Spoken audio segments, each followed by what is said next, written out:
Vamos lá.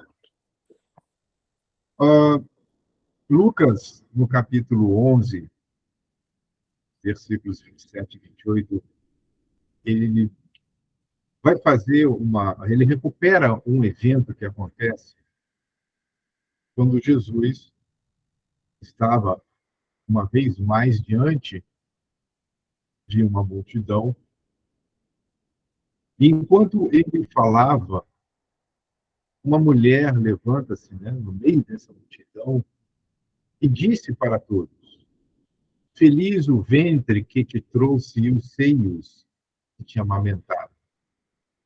Ele respondeu: Felizes, sobretudo, os que ouvem a palavra de Deus e a põem em prática. Veja que Jesus, ele não se contrapõe à perspectiva da mulher que exalta sua mãe Maria, mas ele dá um destaque. Para Deus, a importância maior está em nós não olharmos as nossas vinculações parentais, mas sim nos identificarmos com a mensagem na qual acreditamos, com a qual acreditamos, e, acima de tudo, realizar esse esforço por colocar em prática. Essa, talvez, seja para nós, nessa manhã, o convite. É preciso que nós, ainda mais nos tempos que estamos vivendo, onde existem muitas opiniões,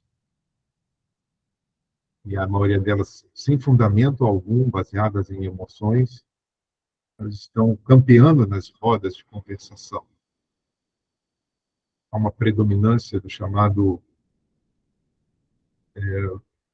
materialismo religioso. Então, a Ti, Senhor, te suplicamos as Tuas bênçãos, para que as nossas mentes sejam irrigadas com as inspirações do alto, proveniente desses espíritos bondosos que compartilham conosco deste ideal de estudo. E estes momentos são saneadores para as nossas almas, uma vez que interagimos com uma ambiência, uma atmosfera psíquica de natureza mais elevada, retemperando, portanto, o nosso ânimo, fazendo com que nos sintamos estimulados, motivados a agir no mundo em conformidade com os teus ensinos. Abençoa-nos, portanto, e desta forma iniciamos o nosso estudo da manhã de hoje, endereçando a Deus a nossa gratidão profunda por mais esta oportunidade. Assim seja. Vamos, portanto, dar início às nossas considerações. Eu tenho sempre adiantado, antes de iniciar os nossos estudos, a questão do arquivo em PDF. Então, aqueles que assim o desejarem, né, façam lá o download do arquivo. Eu sempre coloco alguma pequena alteração. É normal que eu altere no final, né, na reta final, vamos dizer assim, porque eu pego um conteúdo ou outro e vejo que é uma possibilidade de melhoria. Então, se alguém quiser Bom depois dia, gente. a versão mais Desculpa que o trem estava atualizada, fazendo. é só me solicitar que eu faça o envio. Então, no nosso último encontro, nós fizemos uma introdução ao pensamento que Filomeno deixa bem claro nessa perspectiva de análise da obsessão, mas particularmente, o que chamou-me mais atenção diz respeito ao nosso temperamento.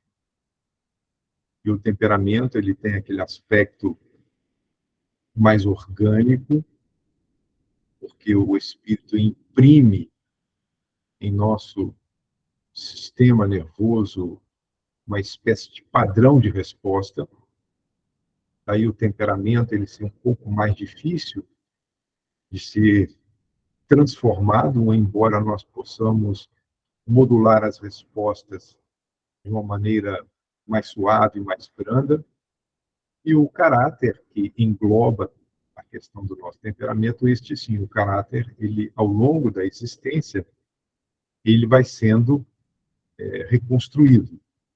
E espera-se que nesse processo nós adquiramos um caráter mais estruturado, uma correlação mais perfeita entre em que acreditamos e como nos comportamos no mundo com base no sistema de crenças que elegemos. E essa introdução, ela é importante porque é a partir desse entendimento que nós vamos perceber que Filomeno vai dando a obsessão simples, ele dá os seus passos iniciais, nos apresentando 3 movimentos. O primeiro movimento da recepção da ideia perturbadora, depois essa ideia instalada, ela avança para um intercâmbio continuado entre as mentes que se vinculam, e o resultado natural do reflexo dessa interferência, ou dessa influência. Lembrando que o conceito que Kardec coloca em A Gênese, no Evangelho segundo o Espiritismo, justamente começa como obsessão, como sendo uma simples influência de natureza moral, sem sinais exteriores perceptíveis, e avança até a perturbação completa do organismo.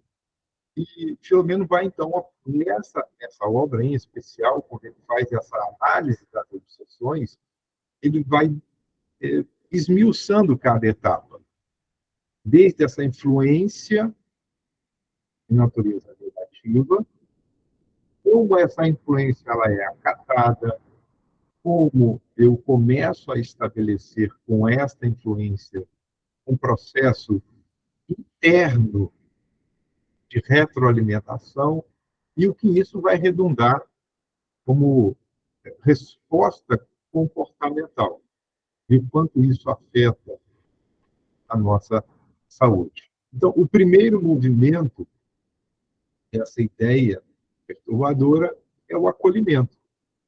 Então, vejamos,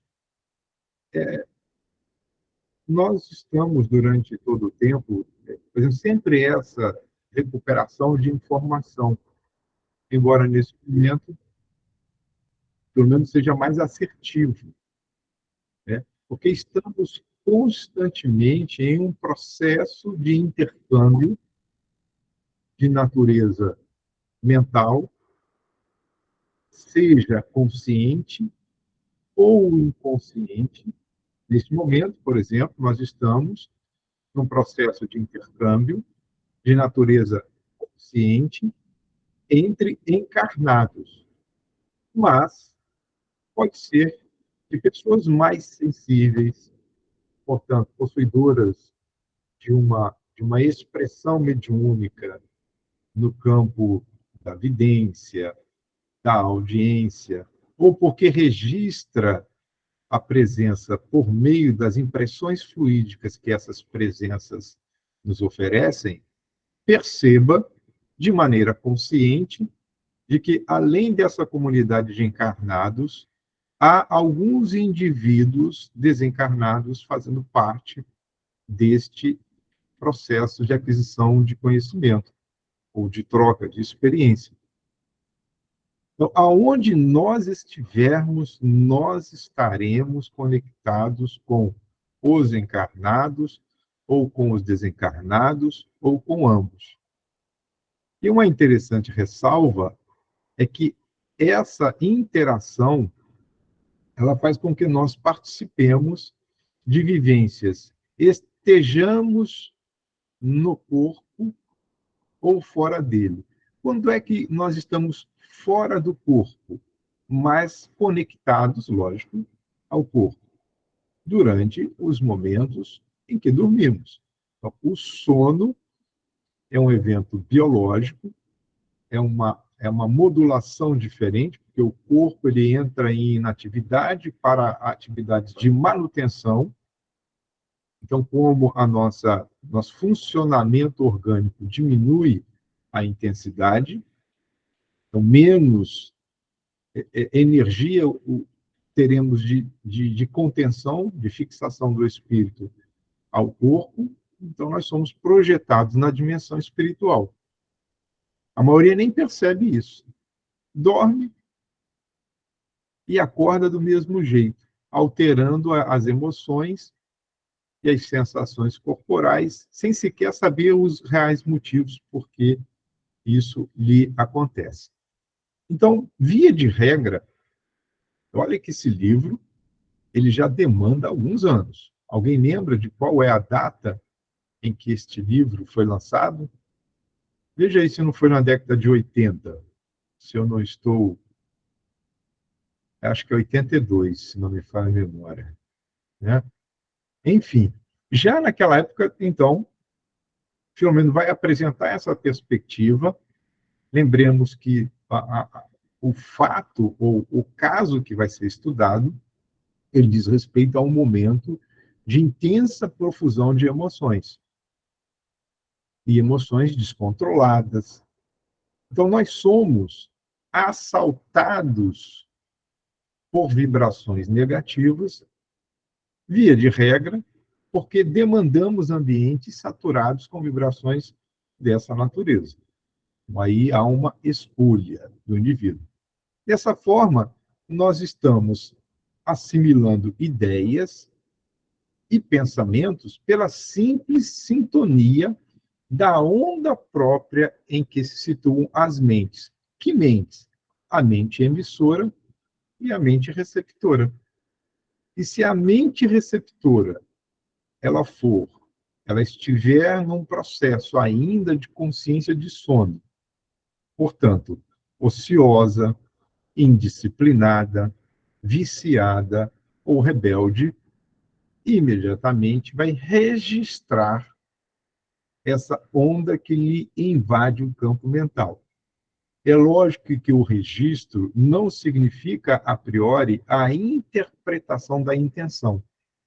Mas, às vezes, registra porque lhe causa um desconforto, ou porque lhe estimula a realização de algo, sem que antes este algo não estivesse presente como um fator que estaria determinando o seu comportamento.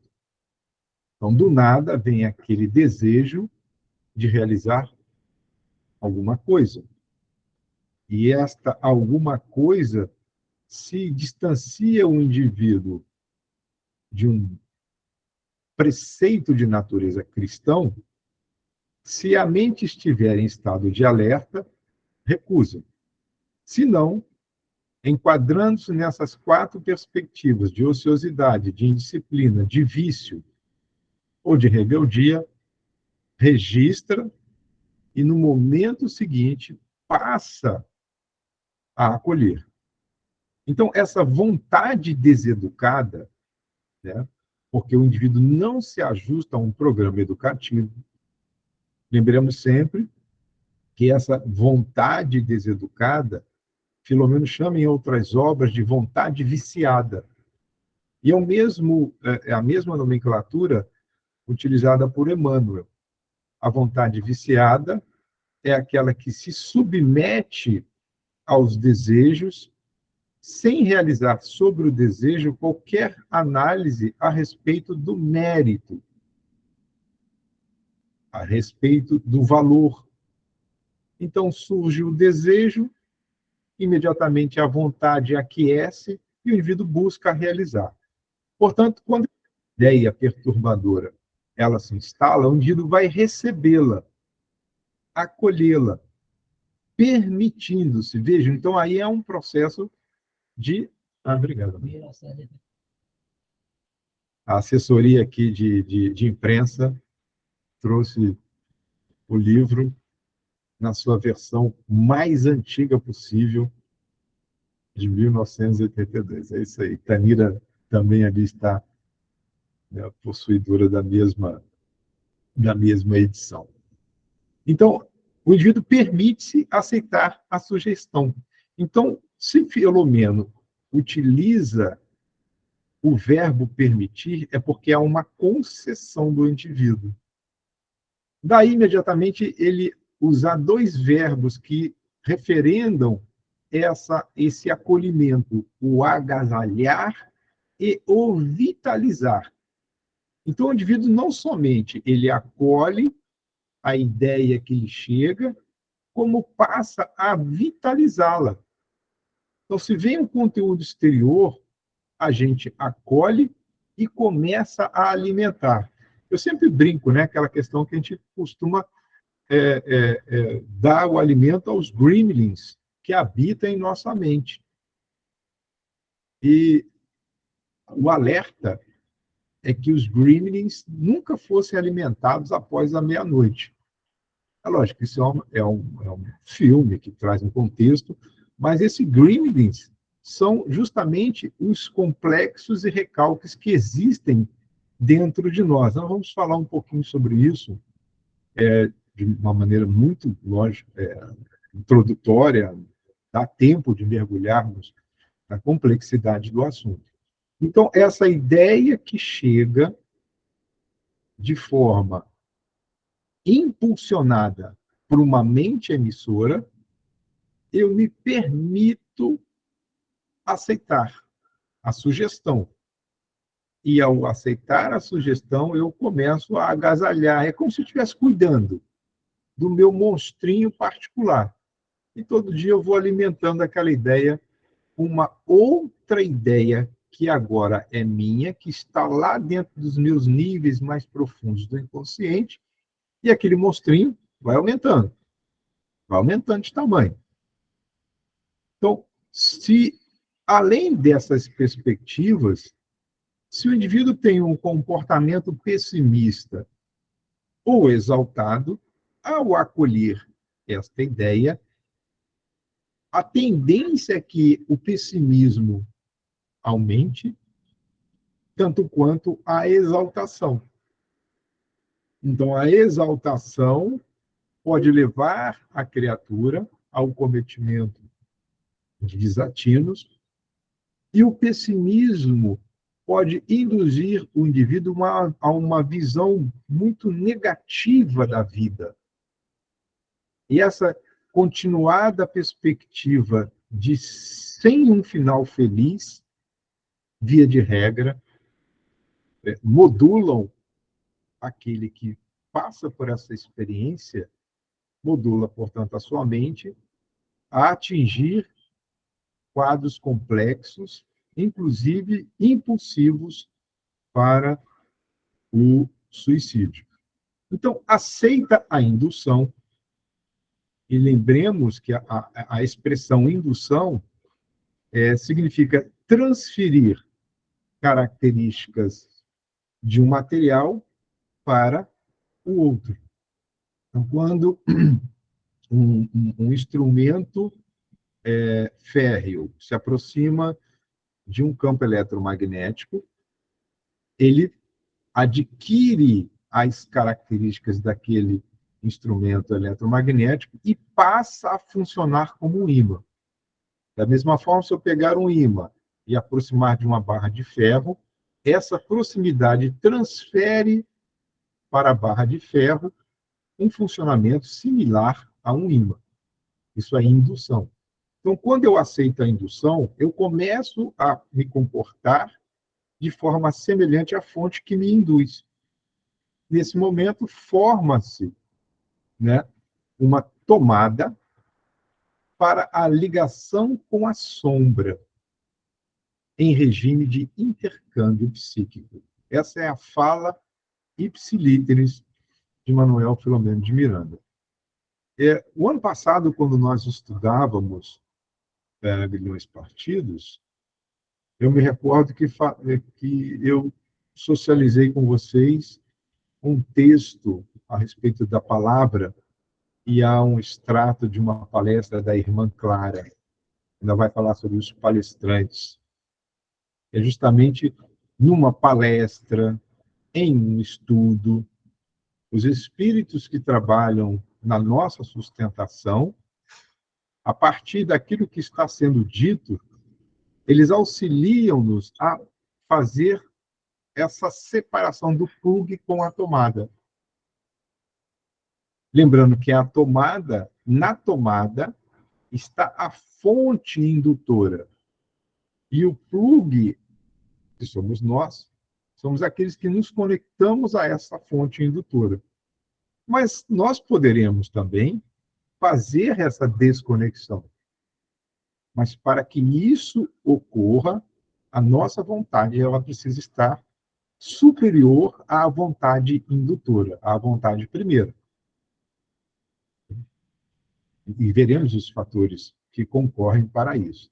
Então, de uma maneira muito introdutória, vejamos o que seriam esses complexos. Tá? Esses complexos são conteúdos conflitantes da mente, ainda que inconscientes, que interferem na consciência, ou seja, provocam transtornos, reações perturbadoras. Alguns estudiosos da atualidade, principalmente da chamada psicologia cognitiva comportamental, diferem um pouco dessa perspectiva de que o complexo ele seja sempre algo perturbador. Muitas vezes, eles analisam essa perspectiva sob a ótica de que constituem informações valorosas que se encontram confusas e que, na medida em que o conhecimento ele é adquirido, este complexo se dilui porque pontes são criadas entre essas instâncias informacionais. No nosso caso, em se tratando de processo obsessivo, este complexo tem origem em conflitos íntimos. Veja, o complexo ele ainda não é um elemento patológico, mas sim um sinal de que esses conteúdos não foram devidamente assimilados. Então, está lá dentro. Então, eu vou, por exemplo, em uma religião e tenho uma informação. Aquela informação, ela não me satisfaz, eu busco uma outra. Ela traz uma informação que não condiz com a primeira. Aquele conjunto vai gerar um conflito. Qual o caminho que eu sigo? E dentro das mesmas religiões, às vezes encontramos entendimentos diferentes e que geram instabilidade, porque o indivíduo pode estar passando um processo de sofrimento psíquico de qualquer natureza, e enquanto em uma corrente ele se enxerga como um indivíduo extremamente pecaminoso, sem remissão, sem possibilidade de remissão de seus pecados, numa outra perspectiva, ele começa a compreender que há uma saída para os erros praticados, porque ele é apresentado um viés diferente, em que Deus é profundamente misericordioso e bom. Mas até que isso não seja devidamente assimilado, está lá dentro da sua mente, seja no nível mais profundo do inconsciente ou no inconsciente atual, manifestando-se na forma de um complexo. E isso funciona como um certo padrão de resposta, de memórias, de desejos inconscientes, percepções e outros processos mentais. Enquanto esse complexo ele não é resolvido, e por isso que quando a ideia perturbadora ela é acolhida e vitalizada, vai se unir a esses complexos. Isso potencializa essas respostas padrões. Portanto, é um cenário psíquico em que se busca analisar e resolver conflitos. a fim de que não exerçam influências inconscientes em pensamentos, comportamentos e sentimentos. Então, a psicologia ou a psicanálise, o terapeuta em si, durante a conversação com o seu paciente, ele vai identificando esses conteúdos, princípios conflitivos e vai modulando a complexidade. Agora, imagina esse estado de sofrimento pessoal agora potencializado por uma mente que lhe insufla a potencializar as respostas padrões com base nos conflitos que existem. Dizer, não resolva isso agora não. Para quê? Resolver conflito dá trabalho. Vivo hoje e agora. Já não está aí? Deixa ficar, vamos experimentar para ver no que vai dar. Via de regra, esses são os estímulos. Então, se eu já tenho determinados padrões de resposta, eu tenho um estímulo, eu ofereço uma resposta. Eu preciso parar e analisar por que eu estou a todo momento me manifestando de forma exaltada. Lembra da questão da visão pessimista e um do exaltado? Ele passa a oferecer um padrão de resposta porque intimamente ele tem um conflito não resolvido. Independente do estímulo, ele sempre tem uma resposta muito além da carga emocional primeira. A resposta é sempre mais intensa. E os recalques é uma outra, aí é uma análise mais psicanalítica, é aquele processo em que nós empurramos para o nosso inconsciente o impulso, um desejo ou experiência que seriam dolorosas ou inaceitáveis. Olha, não quero tratar disso. Eu vou acumulando aquele lixo no interior do nosso campo mental. Porque quando eu faço isso, eu evito ansiedade ou qualquer nível de conflito psíquico. E muitas das vezes nós sabemos intuitivamente que estamos errados, mas mesmo assim fazemos esse movimento de negação. Bom, essa energia psíquica recalcada busca se expressar de uma outra forma. É lógico, se eu estou colocando para dentro algo que eu deveria ter processado, a gente chama de câmara de descompressão, né? Chega uma situação tensa, eu paro, respiro, analiso, bem, não é tão assim, tem como solucionar, não. Eu não quero tratar desse assunto agora. Só que o momento seguinte, aquilo que foi deixado para trás já aumentou. E o corpo vai oferecer alguma coisa. A mente desequilibrada vai somatizar no corpo físico e a mente ou o corpo físico vão reagir. A mente, ela reage porque eu não quero lidar com isso, eu passo a ter medo com aquilo que eu não quero lidar. Eu vou desenvolver uma fobia. Posso, olha só, pensamentos obsessivos surgem, compulsões podem surgir. Então, a autoobsessão pode ter origem, por exemplo, em recalques. Isso, somatizando, gera sistemas neuróticos, o transtorno obsessivo compulsivo, ou comportamentos considerados problemáticos. Então, se eu tenho uma emoção recalcada, uma experiência que eu vivi, mas eu não fiz o chamado metabolismo psíquico cognitivo e jogo lá para dentro do meu inconsciente, aquilo vai ficar ali. Não é porque eu empurrei que ele deixou de existir. Eu só estou apenas adiando a solução do problema. Mas ele fica lá. Emite padrão vibratório, tem uma memória. Essa memória, quando eventos semelhantes surgirem, ela é imediatamente recuperada. Então, isso traz um sofrimento. Aí os nossos desafetos, ali. Né? Embora sociologicamente a palavra recalcado tenha um outro entendimento, o que nos cabe aqui é usar essa expressão no sentido de que esses espíritos se identificam em nós 457 em diante do Livro dos Espíritos, aqueles pensamentos que nós gostaríamos de esconder de nós mesmos. Então, não há como nós nos... Né?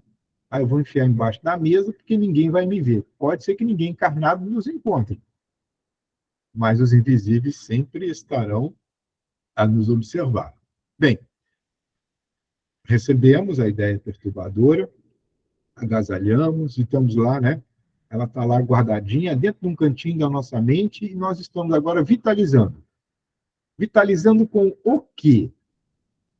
Esse processo de alimentar é o segundo movimento, que é o intercâmbio mental que se estabelece com a influência negativa que foi recepcionada.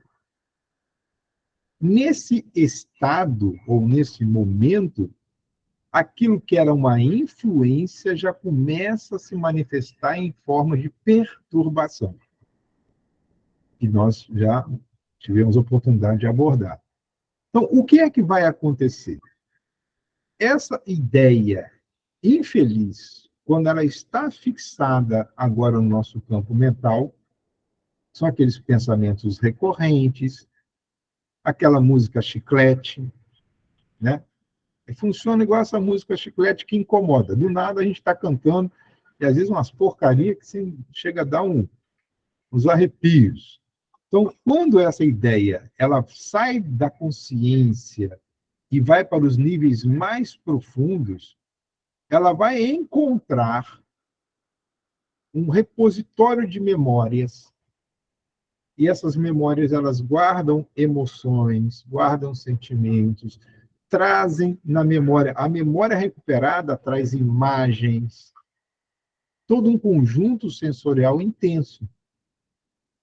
E, neste momento, essa experiência difusa no nosso psiquismo vai saindo dos níveis mais profundos, desbordando, ou seja, desbordar é passar pela borda. Desbordar significa passar pela borda dos níveis do inconsciente e desaguam no nível da consciência. E quando esses conteúdos confusos desaguam no nosso consciente, o que isso significa?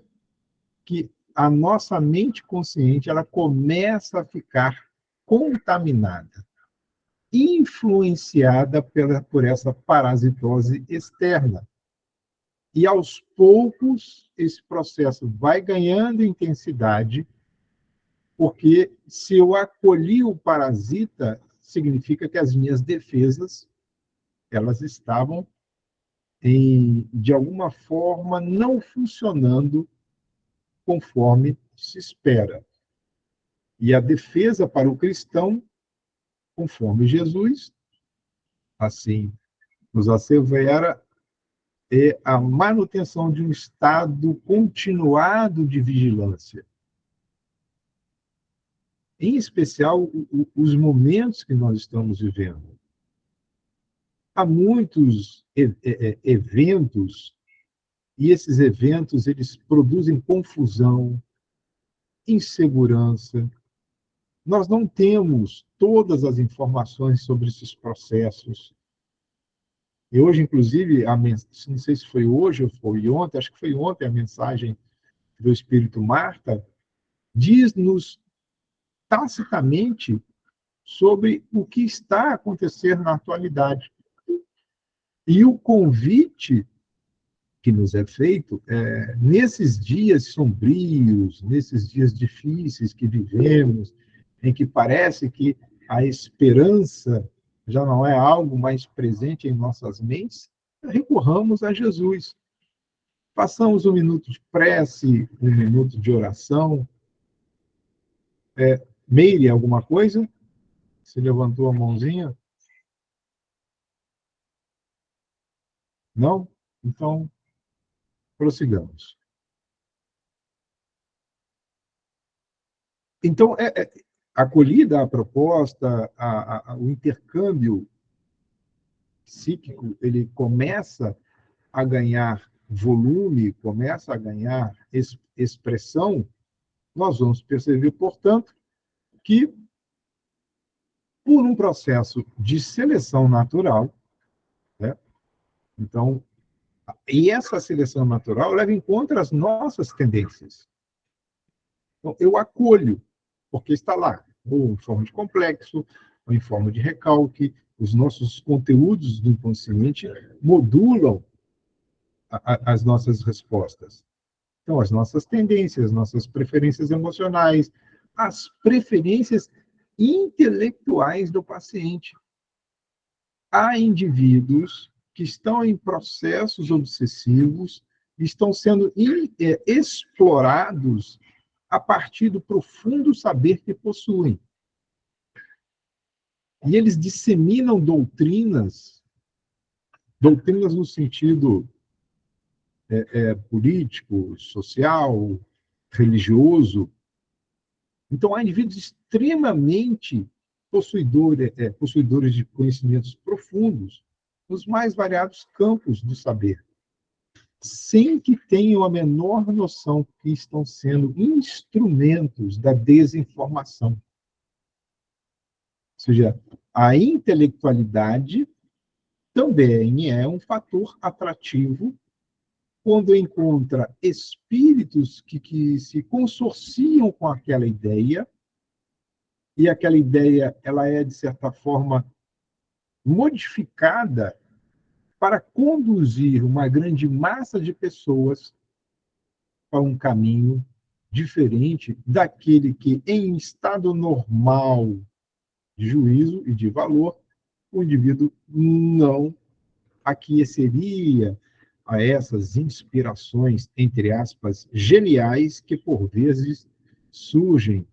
né, por meio das artes, da literatura, da religião, da ciência.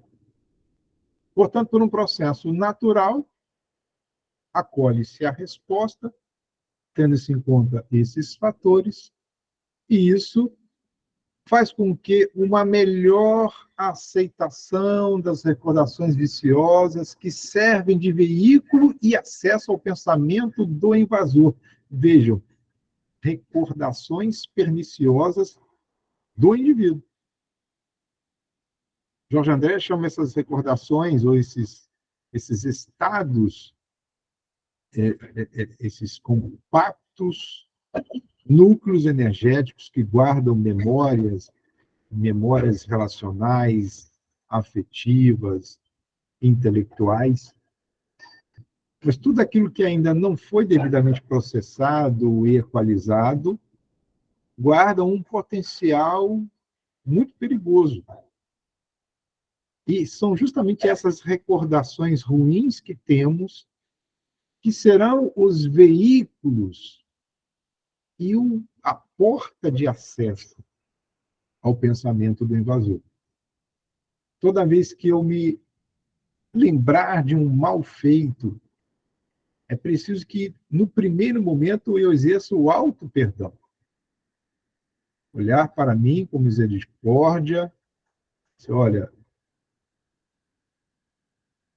está feito, recupera-se, olha para frente, ofereça outras possibilidades para a solução de problemas idênticos no futuro, que a recordação sistêmica disso é porta aberta para que essas mentes intrusas avancem, e às vezes com muita agressividade, sobre a nossa intimidade.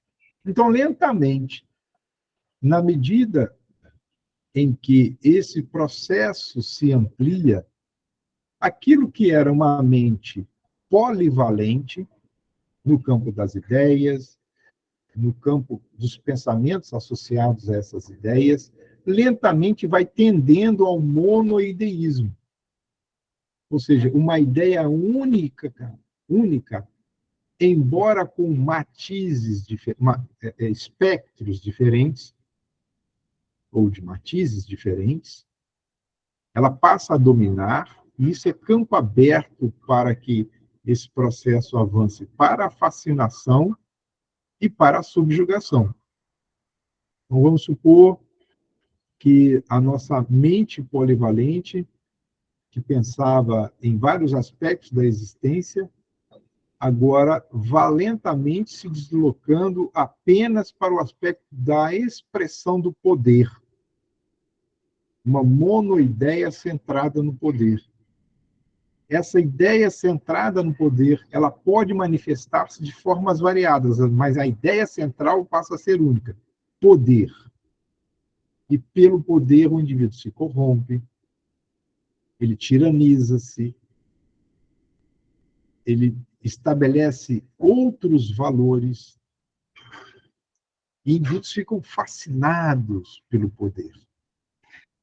E apresentam-se, portanto, como aqueles que estarão da posse de uma solução que trará benefícios para muitos, quando em verdade apenas ele é o real beneficiário ou o séquito de seus seguidores. Isso está lá na origem primeira, na visão messiânica, libertadora, de guia da humanidade, com que muitos têm se apresentado na atualidade. Então, o Espiritismo é uma doutrina que nos ajuda a estabelecer critérios de preservação e de manutenção da nossa saúde mental. E o que é que estabelece, portanto, esse processo de acolhimento, de seleção natural dessas vinculações? São as mais variadas posições vibratórias em que nós nos encontramos. Os indivíduos portadores de aspirações nobilitantes aurem maior impulso para o crescimento. E esses indivíduos, eles ficam numa posição vibratória tão mais elevada do que a grande maioria, que dificilmente assimilam essas ideias. Sentem a influência, mas as rechaçam. Mas, embora o indivíduo esteja numa condição vibratória superior, que lhe preserve dessas questões, não fica indene às agressões temporárias ou permanentes, de que se liberam em face, né, dos objetivos morais que perseguem. Basta nós vermos Chico Xavier, no outro padrão vibratório, mas ele tinha aquela galera que ficava a lhe perturbar quase que diariamente. E chegava um momento em que ele mesmo declarava esse desconforto e reclamava para Emmanuel. E Emmanuel, olha, meu amigo, resolva os seus problemas aí com aqueles com os quais você um dia, de alguma forma, os prejudicou. Então, nós não estaremos isentos.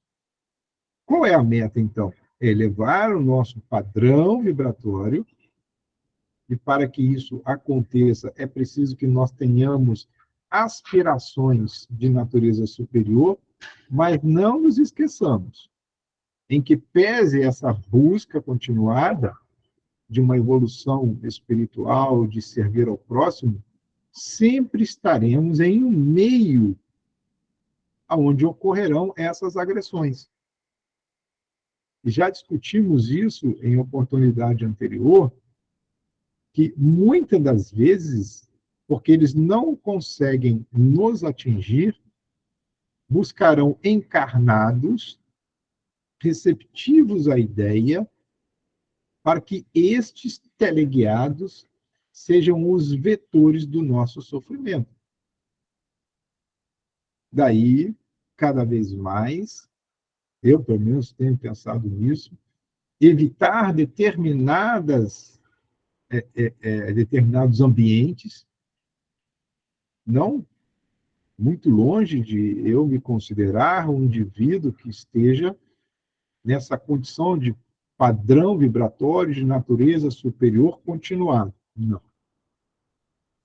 Mas, conforme o mundo se apresenta, prudência e canja de galinha não faz mal a ninguém.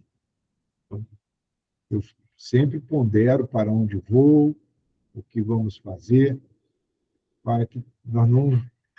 Tem um ditado dentro da minha profissão que diz: não dê sopa para o azar. Ou seja, não dê munição para o seu inimigo.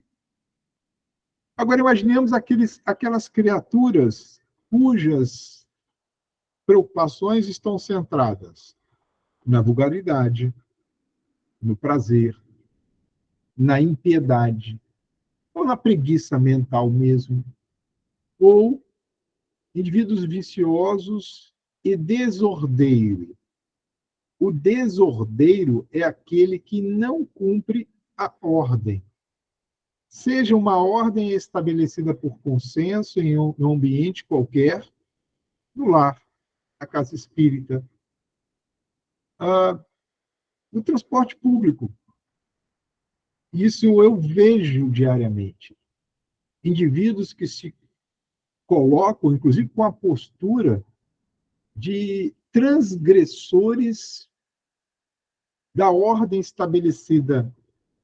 Espere quem está dentro sair, para que somente assim os que estão fora possam entrar. O indivíduo se coloca numa postura de transgressor e ele invade, empurra todo mundo que está à sua frente, e é como se ele sentisse prazer por ter um comportamento anárquico que rompe com a ordem ou com as convenções sociais. Essas criaturas conduzem, olha só, porque passam o dia, o estado de vigília todo na vulgaridade, no prazer, na impiedade, na indiferença, na preguiça mental, no vício, na desordem. Quando recolhem-se para o leito, as angústias que vivenciaram, as paixões que experimentaram, as ambições que desenvolveram, antes de deitar, entram no processo de recuperação do que foi ou não foi feito, do que deveria ou não deveria ter feito, e vai alimentando essas ideias. E alguns, porque não fizeram, vivem no campo mental a experiência física não realizada, por algum motivo. Eu deveria ter feito, se eu me encontrasse com fulano, como eu gostaria de estar com Beltrano, e fizesse isso, aquilo, outro. Então, aquilo fica no campo mental, construindo a ação, mesmo que ela não tenha sido realizada. Lembremos-nos agora da perspectiva de Jesus, quando nos convida a tentarmos ao processo do pensamento, quando ele faz referência ao adulterar em pensamento, que já teria, mesmo que o ato não tenha sido praticado, e a expressão aqui adulterar não necessariamente diz respeito a uma relação interpessoal, mas é toda a modificação do que foi acordado. Eu posso adulterar um contrato, um acordo que foi estabelecido entre duas pessoas, um acordo financeiro, um acordo imobiliário. Então, se eu construir a ação no pensamento, ela está no pensamento materializada. E os nossos desafetos, olha que cena maravilhosa. Sob a ação do sono, portanto, vão encontrar-se com seus afins. E olha, esteja o afim encarnado ou não, porque o encarnado vem e participa do nosso sono. E aí vai receber uma carga maior, mais intensa dessas necessidades falsas, ou dando campo aos estados mentais que vão mais perturbar e afligir. Pesadelos, sonhos de naturezas estranhas, e sonhos que nós temos com indivíduos que estão vivos, fazem parte do nosso círculo de amizade, de convivência. Vejam que ainda nós estamos numa fase, agora a ideia ela está em permuta continuada. Ideia obsedente fixada, viciação estabelecida. Esses indivíduos, quando despertam, quando acordam no dia seguinte, trazem à mente, né, atribulada, tarda, ou seja, lenta, sob incômodo, cansaço físico e psíquico, encontrando dificuldades para fixar os compromissos e as lições edificantes da vida. Nessa posição, o intercâmbio mental está estabelecido. Já não se trata, como diz Filomeno de Miranda, do pensamento que vai buscar uma acolhida, senão da atividade que já está em estado de intercâmbio. E aí a gente mantém diálogo, discute, analisa a questão em pauta, achando que nós estamos pensando ou dialogando conosco mesmo. Pode até ser, mas consorciado esse processo está aquele que sobre nós exerce uma constrição de natureza espiritual. Eu acho que a partir desse momento a gente começa a entender que uma obsessão simples não é uma simples obsessão. Se lá na fase da influência o indivíduo perceber, ali, embora o incômodo, a solução do processo fica mais fácil. Então a gente avança para a fase mais complexa, que são quais são os reflexos, portanto, que o indivíduo vai começar a experimentar e alguns até perceber, né, os reflexos dessa interferência. Vamos lá. Também já tivemos a oportunidade de abordar essa questão em Encontros Outros, mas nunca é demais nós recuperarmos. Existem dois reflexos visíveis, né? Um, poderíamos chamar de síndromes da inquietação, e a inquietação é esse desconforto psíquico que sofremos sem que sejamos capazes de identificar a causa. São as desconfianças sobre tudo e sobre todos. Todo mundo quer o meu mal, todo mundo conspira em desfavor da minha pessoa, né? Os estados de insegurança pessoal. Eu vou tomar uma decisão, eu fico dependendo da opinião de, fulano, o que você acha? Mas, na verdade, eu não estou pedindo uma opinião apenas para ampliar a minha capacidade de entendimento acerca do problema. Mas, na verdade, eu não sou capaz de tomar a decisão. E o estado de insegurança pessoal interfere sobremaneira nos processos mediúnicos. A insegurança pessoal reflete-se na dúvida acerca de quem é o comunicante. Se a comunicação ela é proveniente de uma fonte externa ou se é produto de mim mesmo. Vejam quantos, vamos dizer assim, reflexos negativos um processo obsessivo pode trazer. Essas enfermidades de pequena monta também.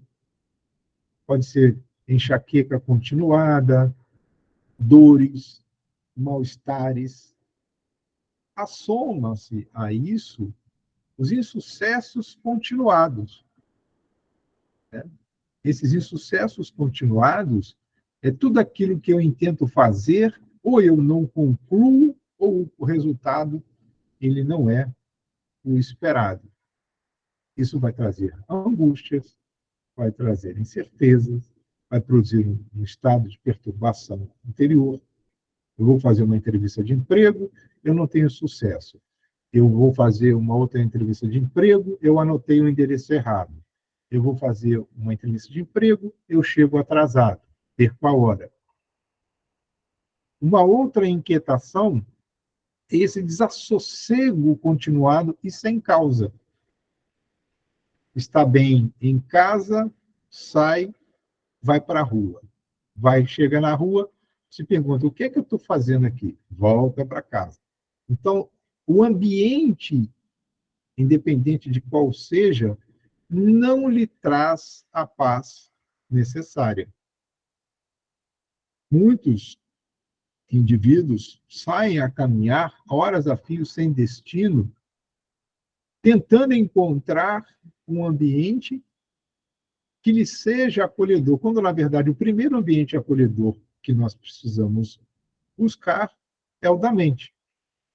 E esses pensamentos repetitivos e que causam incômodo, fulano, mas você não deveria ter deixado passar a oportunidade, você deveria ter dito isso, eu deveria ter falado aquilo, e aquilo vem.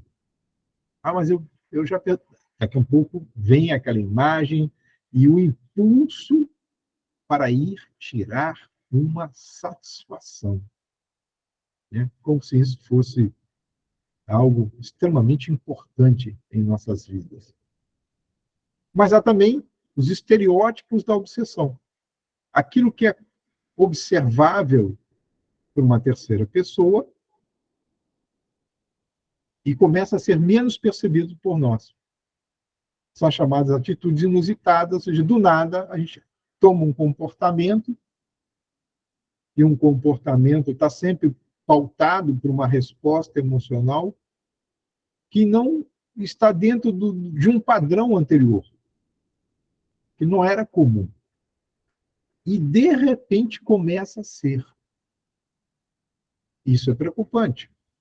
Provavelmente há algo, um recalque está lá, que eu joguei num problema que pode acontecer um problema hoje, eu não queira resolver, não quero me envolver e eu vou deixando para lá. Só que vai acumulando uma energia psíquica dentro de mim. Quando um evento semelhante que acontece com uma outra pessoa e eu tomo conhecimento, eu tendo o organismo sente a necessidade de colocar para fora aquilo que está represado. Mas para que não volte, eu preciso tratar aquilo que eu empurrei para o meu inconsciente. O comportamento ambivalente também, né? Ora equilibrado, ora desequilibrado, ora eu estou deprimido, ora estou exaltado. E essas reações intempestivas são chamadas respostas emocionais intensas superiores ao limite do impulso recebido. É tudo que vai além. Você chora, muito maior do que a dor. Não tem pessoas que antecipam o choro e a dor.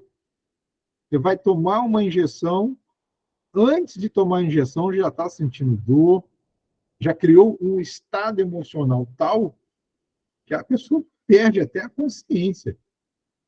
Antecipa o sofrimento, dispara uma crise de ansiedade profunda e entra numa reação intempestiva, ou seja, além, muito além do que o fator que poderia inicialmente desencadear. Exatamente. A gente sofre por antecipação. E se eu estou antecipando, lembrando que o futuro é sempre probabilístico, muito provavelmente pode nem acontecer. Então, quando eu sofro por antecipação, eu posso gerar estados de ansiedade. A ansiedade, se ela se tornar patológica, ela tende a desencadear, ela pode desencadear, não é que ela tende, vamos corrigir a fala, ela pode desencadear processos de fobia, porque nós estamos aí alimentando aquele monstrinho que não deveria estar sendo guardado numa caixinha de sapato embaixo da nossa cama. Exatamente, é a causa voluntária das nossas aflições. A gente escolhe sofrer, né? É um troço meio que doentio. Mas aí, esse processo de acolhimento da ideia perturbadora, os processos de intercâmbio mental que se estabelecem, juntamente com os reflexos, um dos reflexos é a contaminação fluídica que sofremos.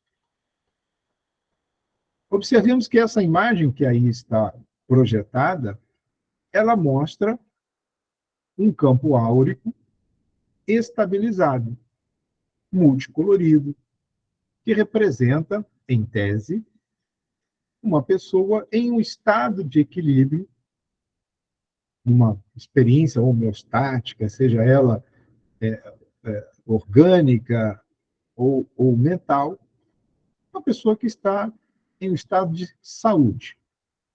Mas essa contaminação, ela vai produzir uma alteração no nosso campo bioenergético. Contaminação do quê? Lembremos que o pensamento ele se vale dos fluidos para circular. Então, um pensamento vai de uma pessoa para outra por meio do fluido ambiental ou do fluido terrestre. Quando esse pensamento é acolhido por alguém, ele passa a circular dentro do fluido do indivíduo. Lembrando que o nosso corpo espiritual ou perispírito, ele é constituído a partir dos fluidos terrestres e ganham as qualidades daquele que o constitui. Quando eu faço a aquisição de pensamentos de natureza ruim, deletéria de terceiros, esses pensamentos ruins, eles começam a corromper os tecidos sutis do nosso corpo espiritual. Então, essa contaminação fluídica gera uma psicosfera perniciosa à volta do próprio indivíduo, por um processo de eliminação e absorção. A respiração não faz isso? Eu inspiro o oxigênio e expiro o gás carbônico. Se eu estiver em um ambiente fechado, sem trocas com o meio, mesmo se eu estiver num ambiente aberto, com o meio contaminado, vai chegar um instante em que estarei saturado de CO2 ou de outros gases qualquer. Então, nós temos uma eliminação dos fluidos ruins que absorvemos por indução, mas como estes fluidos ficam no entorno de mim, eu passo a reabsorvê-los, mas de uma maneira mais condensada agora. E por que essa reabsorção acontece e de forma mais condensada? Bom, mais condensada porque quando eu coloco para fora, ele ainda sai com algum processo melhorado. Mas o espírito que está me subjugando ou em processo obsessivo de natureza qualquer, ele vai continuar alimentando. Então, se o fluido expelido para fora, ele sai com uma relativa melhora, ele é retornado pela ação continuada daquele que me quer mal. Então, eu passo a absorver cada vez mais fluidos mais densos. E as causas? Por que isso acontece? Porque este indivíduo recusa-se. Ele recusa-se. Ele apresenta as maiores desculpas em não ouvir sadias questões. Ouvir. Assista uma doutrinária e, de preferência, presencial. Não nos esqueçamos. Porque o passe, mesmo que coletivo,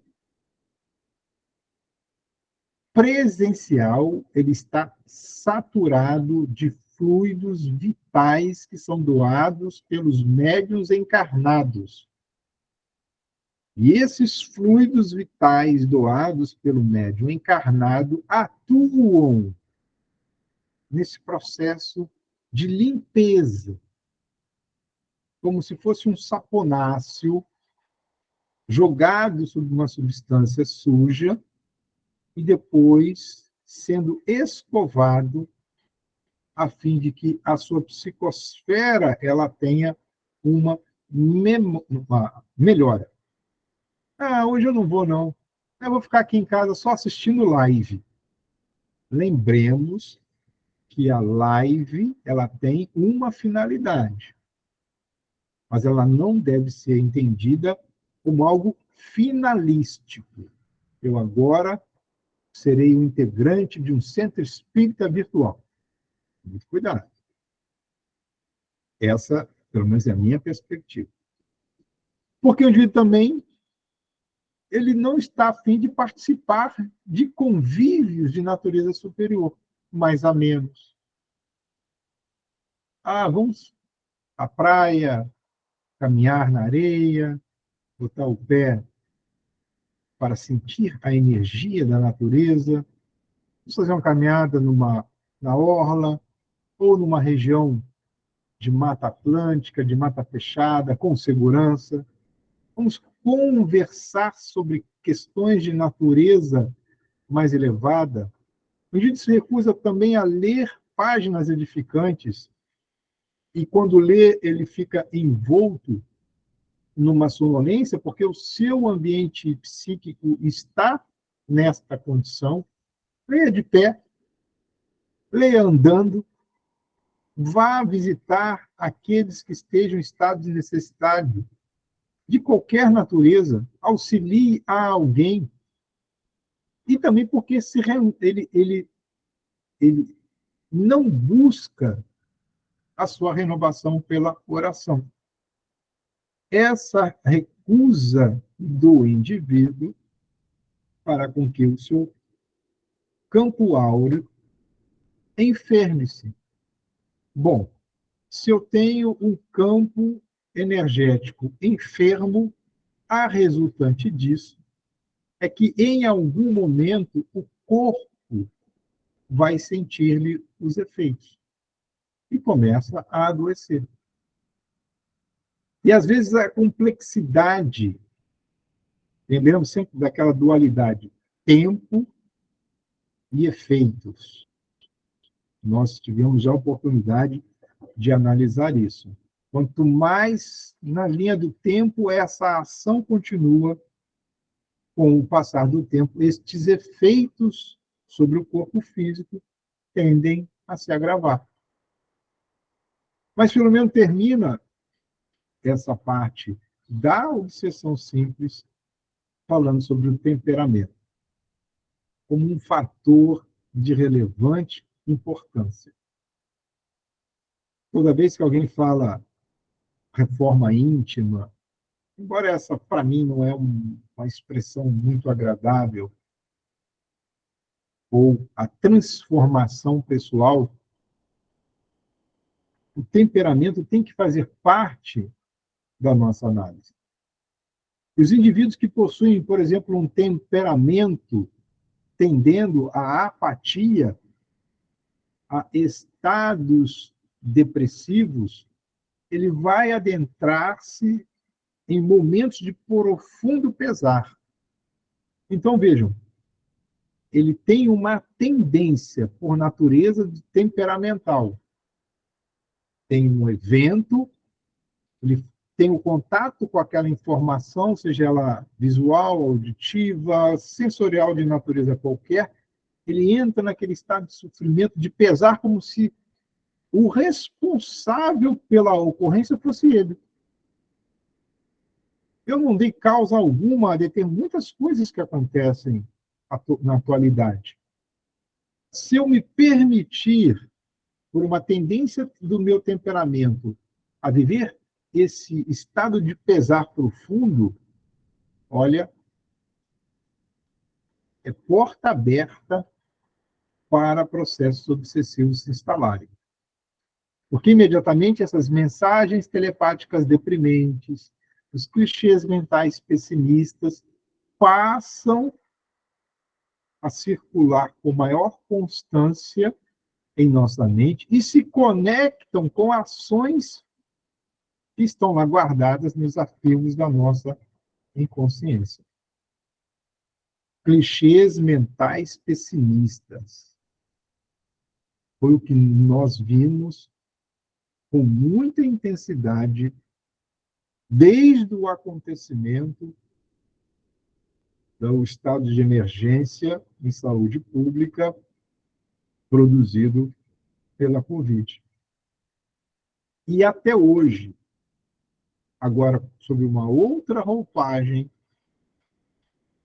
parece que estão sendo vendidas a perspectiva de um apocalipse iminente. O indivíduo fragilizado, porque tem no seu temperamento essa perspectiva de tender a estados depressivos, ele mergulha numa melancolia permanente e abre portas para a recepção daquelas ideias, das chamadas as obsessões oportunas. Os espíritos não têm um desejo de vinculação ou um ódio dirigido à nossa pessoa, mas veem ali uma possibilidade de estabelecer um sofrimento por uma fragilidade de natureza qualquer. E como estão a serviço de uma comunidade maior, vão atrás desses alvos potenciais. Agora, se o temperamento do indivíduo ele está modulando para uma constituição nervosa excitada, ele torna-se agressivo, violento, em desarmonia de atitude. Lembrando sempre que a atitude é o prenúncio de um comportamento, e o comportamento é a marca característica da atitude. E aí, do nada, o indivíduo explode, né, essas emoções muito intensas, e logo se arrepende.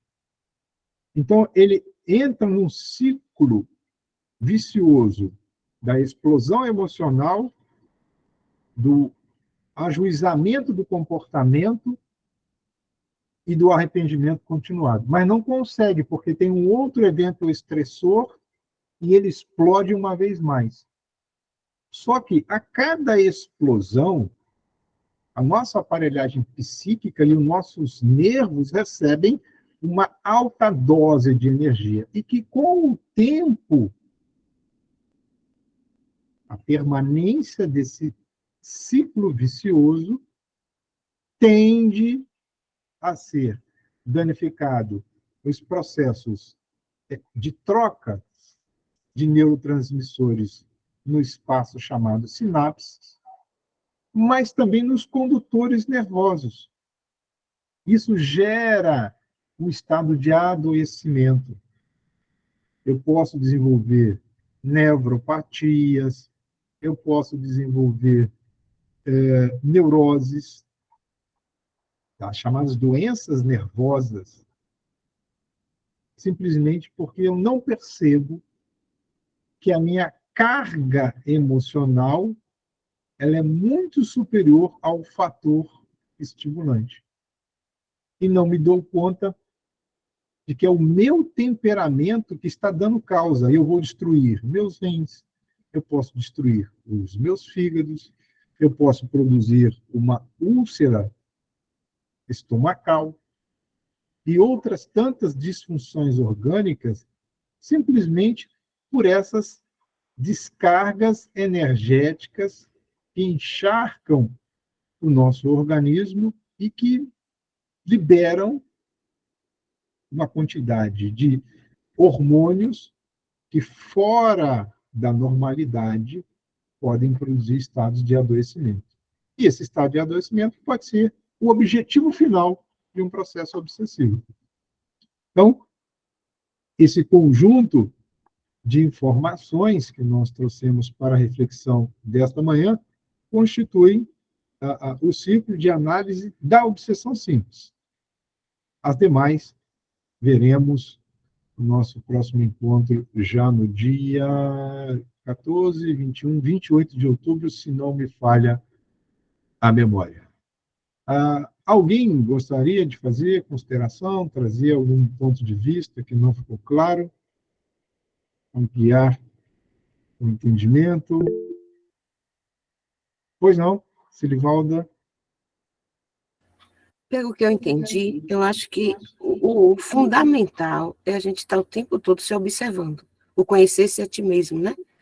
E estar voltado para estar cuidando disso antes que ele tome uma proporção maior, através da oração, meditação, evitar locais que não nos traga boa energia, e assim por diante, o que é meio complicado, né? Mas a gente, eu acho que é necessário fazer isso. Não sei se foi isso que eu entendi até o momento. O caminho é esse mesmo. O caminho é esse mesmo. Se fosse fácil, a gente, né, adquiriria de uma hora para outra, mas a gente está numa construção. Diga, Luiz. Ó, controlar a mente é uma coisa extremamente difícil, né? Porque a gente é pego o tempo todo nas pegadinhas, né? Na fofoca, na conversa, até no diálogo interior ou no diálogo com os coleguinhas, né? A gente tem que ter um certo cuidado constante. Aquela máxima, vigiar, orar e vigiar, não veio à toa, né? O pessoal das antigas adora isso, mas não deixa de ser uma verdade. E a gente tem que ter essa vigilância constante. Essa vigilância, ela é difícil. O controle do pensamento é difícil. Mas uma pessoa que é médium, como eu, ter a unidade apaziguada dentro de si facilita um bocado. Porque o médium que ele está em ebulição interior, ele sofre. E a mediunidade não foi feita para sofrer, ela foi feita para ser uma dádiva, que você tenha a oportunidade de ajudar o próximo. Você tem a oportunidade de ser útil ao plano espiritual, de alguma forma. Então, quando você consegue entender isso e trazer essa mediunidade para o bem, para ajudar e para que você não sofra com isso, faz com que você tenha um apaziguamento interior, né? Ser feliz é uma escolha. Você escolhe ser feliz. Ou escolhe sofrer. Então, eu escolhi na minha vida ser feliz. Fazer do limão uma limonada, ou até uma caipirosca.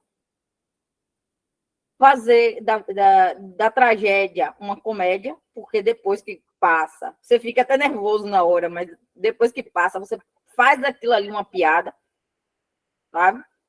E aí você faz com que a coisa dilua, porque todas as energias negativas, todos os pensamentos negativos, eles refletem dentro do corpo da gente. Ele reflete no fígado, ele reflete em forma de um câncer, ele reflete em forma de um ataque cardíaco, com isquemia, ele reflete. Então, a raiva, ela também traz uma dose de adrenalina ruim para o seu corpo. Em vez de ser uma dose feliz, ela passa a ser uma dose como se você estivesse ingerindo uma doença, uma coisa, uma massa negra, vamos dizer assim. Uma energia negra. Em vez de uma energia branca, uma energia fluida, linda, maravilhosa, você começa a trazer uma energia escura para dentro do seu corpo, e isso reflete também. Então, a gente tem que ter essa consciência do que nós somos e do que nós viemos fazer aqui. Exatamente. Valeu, Luiz. Diga